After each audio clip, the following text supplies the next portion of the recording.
The idea of a holy nation goes all the way back to Abraham. You know, God came to Abraham in Genesis 12, and he called him to be a holy nation. Basically, it's a group of people that are set apart from all other groups of people. That's what it means to be a holy nation. But God chose someone who was uniquely unqualified for the position of starting a holy nation. Because first of all, to have a nation, you have to have people. And in order to make people, you have to have children. But Abraham was married to Sarah, who had never and supposedly could never have children.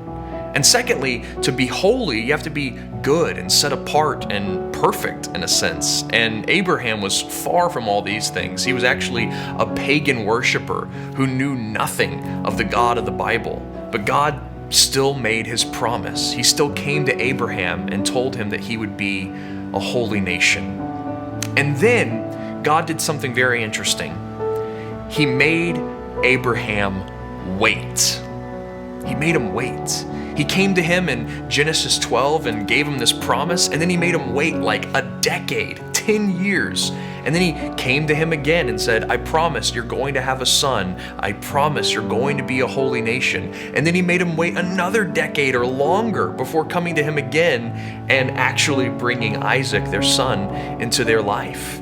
And to compound this feeling of absence and waiting, God said that he was going to bring Abraham into a new land, but Abraham never made it to that land. He was always a nomad, wandering around the earth. You see, he was called out, but had to live as a nomad. He was called out by God's presence, but had to live in God's absence. And you and I are in the same boat as Abraham was. When we were called to be Christians, we joined a new holy nation, and we were called to live apart from this world. And we're like Abraham in that we've been told that we have a new home, a new land to which we're going. For us, it's heaven, and yet we don't get to live there yet. And so on earth, we're nomads, wanderers, waiting for God's presence. And also, sometimes our interactions with the presence of God seem to be about as spaced out and sporadic as Abraham's were when he was waiting to hear news about Isaac. But once we start to understand our identity as a holy nation, we can start to understand that absence is to be expected because we aren't home yet. We're travelers, just like Abraham was. And also by looking at Abraham's life, we can see that God does act in short moments of presence, punctuated by long periods of absence. Sometimes God is very near, but sometimes God's very far, and that's okay. But there's another way to understand the idea of holy inside that word holy nation, and that has to do with our standing before God. You see, as we wander around this earth in what seems like absence, we're not wandering around trying to earn our way into God's presence. Because you see, Jesus earned our way into God's presence for us. He was cut off from God. He was set apart from God so that we might be brought into God's presence, so that Jesus' holiness might be given to us.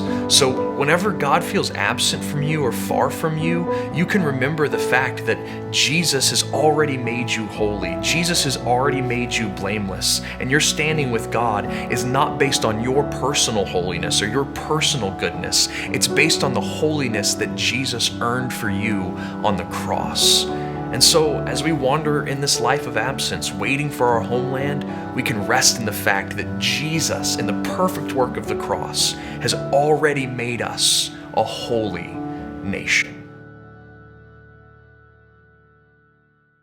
Hey, my name's David Bowden with Spoken Gospel. It's the mission of Spoken Gospel to speak the gospel out of every corner of Scripture. And right now, we're going through my book, When God Isn't There. It just shows up. And we're working through every single chapter, showing how it points to Jesus. In fact, every Wednesday, we release a new short lesson that we call Spoken Gospel Sessions, where we work through a bit of the Bible, or right now, this book, showing how it points to Jesus. So we ask that you would join us on Wednesdays there. Also, make sure that you check out what all we have to offer by subscribing to our channel and seeing what else we have to offer. Have a great day. See you later.